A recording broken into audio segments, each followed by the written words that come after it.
Okay, so let's talk about Unit 4. Again, we see a lot of things here, but these are pretty straightforward. I don't think Unit 4 should give many of you a lot of trouble. So,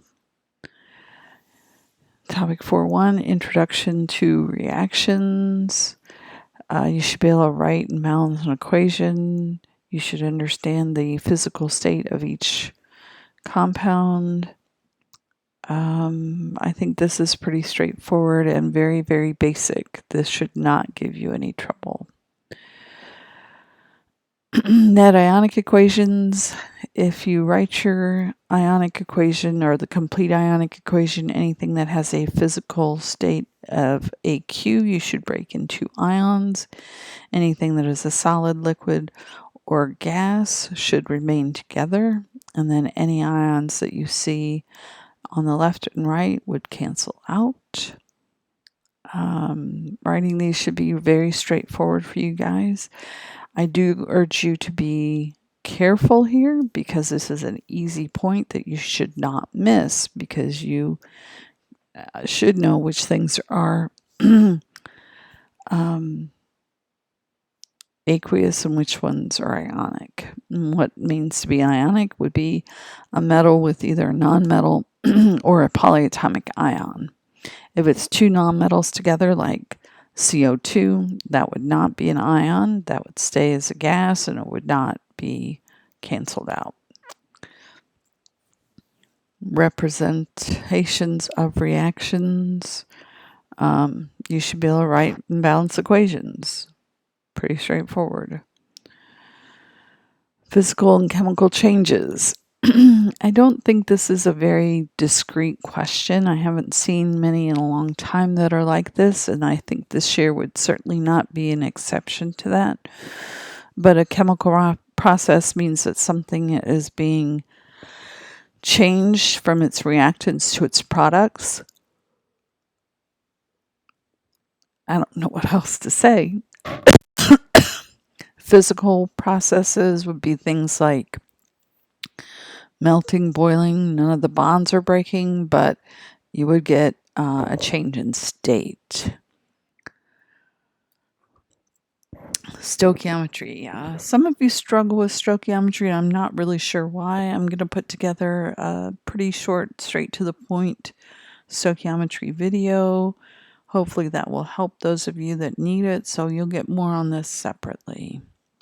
Titrations. I have posted a titration video on YouTube. It's called, I think, Titrations Playlist. I would urge you to go watch at least the first one of that because there's a woman that shows you exactly how titration works. I'll be adding more to that for my honors kids, so you might want to go look at that so that you get a review of titrations. Types of chemical reactions. There are a few types of chemical reactions. Acid-base neutralization, oxidation reduction, precipitation are the big ones. The terms oxidizing agent and reducing agent are no longer tested, but you should be able to identify what substance is oxidized and what substance is reduced. You should be able to write the half reactions, and you should be able to use cell potentials given to you to calculate the cell potential based on those oxidation reduction reactions. If you need it, I can give you a short review on how to calculate oxidation numbers. It's a simple little calculation. I might already have one on that. Memorization of the solubility rules is no longer tested. It says 2A.5. The ones that I think you need to know are that all group 1A elements are soluble, all nitrates are soluble, chlorides, bromides, and iodides are not soluble with silver, mercury, or lead. They form solids. Everything else you can probably assume has some kind of a solubility issue. Oh, you should also remember that anytime you have a metal carbonate, whether that's hydrogen carbonate, which would be carbonic acid, or potassium carbonate. It decomposes, giving you potassium potassium oxide and carbon dioxide. You always get, and that's why Alka-Seltzer fizzes.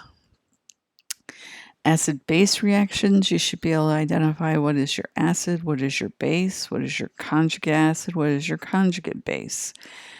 You should understand that acid-base reactions run in the direction from stronger to weaker, not necessarily strong to weak, but the stronger acids will always be, and the stronger base will always be as a reactant, and the weaker will always be as the product, as long as it's written where the K is greater than 1. You should understand the Bronsted-Lowry definition of acid-base pairs. Lewis acid-base pair will not be tested. It is more to deal with organic than with regular chemistry. Oxidation reduction reactions. In a balanced chemical reaction, you should be able to balance it. Certainly in acid, I doubt they'll ask you to do it in base. And they may not indicate whether it's acid or base, which means you probably won't have to add it to either side. So that's the end of that, and I will talk to you about 5 soon.